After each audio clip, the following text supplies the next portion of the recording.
I want you to imagine an old man. He's laying in a bed, pale, exhausted, and a little sick.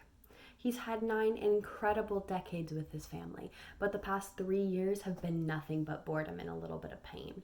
Despite an ever-growing cancer and 3 heart attacks, through near miraculous medical care, he has survived to have many wonderful years. But as the time comes for him to return home, he's getting more and more dissatisfied. Depending on the state that he lives in, he can choose to end this on his own time, or he's asked to continue to fight. Why is this? Physician-assisted suicide, or PASS, allows terminal patients to decide to take the end of their life into their own hands. Hi, I'm Sloan Lawson, and I've been researching this topic for the past couple of weeks, and I am so excited to discuss the information and some insights with you. The path to PASS has been a long and complicated one, with an incredibly interesting history, a very complicated present, and an ever-expanding impact. Today, I would like to start by discussing with you the history and litigative precedents of this issue. Secondly, I want to discuss the rules and regulations and how they differ from location to location. And I want to talk to you about how many individuals are impacted by this. Despite an original lack of support, physician-assisted suicide has become more acceptable.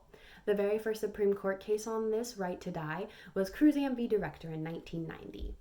In the case, a Missouri hospital argued that they had the right to keep a vegetative patient alive despite parents' wishes, and the Supreme Court argued on the side, or sided with, the hospital. This was discussed in a Canadian medical journal by Capon, that this was evidence that the U.S. would soon have definitive legislation or litigation on whether or not physician-assisted suicide would be legal. And yet, 15 years later, they were only a little closer to the answer. In a case, Gonzalez v. Oregon in 2005, the Attorney General had attempted to criminalize physician-assisted suicide by making the drugs that are often used illegal, but the Supreme Court sided with Oregon, saying that it was the state's right to choose. According to Cifuego in the American Journal of Law and Medicine, this reflects a change not only in legislators and judiciary, but in the attitudes of the general public. Physician-assisted suicide has changed dramatically, legally and emotionally, and has become much more acceptable. But as this acceptability has increased, regulations are vital.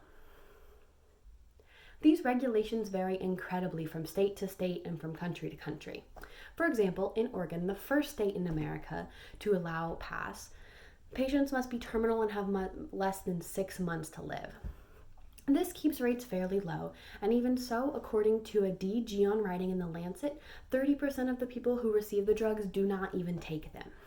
On the other hand, in Switzerland, there are very little regulations, and terminal illness isn't even required for physician-assisted suicide to be legal. This is an incredibly more common event in countries like Switzerland. Every single government has decided for themselves at what point this is acceptable and at what point it is not. So therefore, physician-assisted suicide takes place in many different forms. As more solutions and regulations are put in place, more and more people are impacted.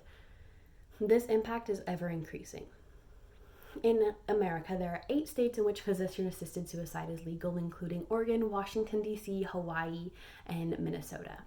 All of these states, plus a few others, combine to a population of 70 million people. That is a full fifth of the United States population. Obviously, not all of these people are eligible, but still all of them are affected by this future possibility. Not only are they all affected, but so is all of their family. In addition to simply location, the amount of terminal patients in America is astounding. According to the National Cancer Institute, 600,000 people die of cancer every single year, and that is cancer alone. Adding in all of the hundreds of other terminal illnesses, so many are affected through location, their family members, and their own personal health. As we wrap up, I hope that you've gained an understanding of physician-assisted suicide.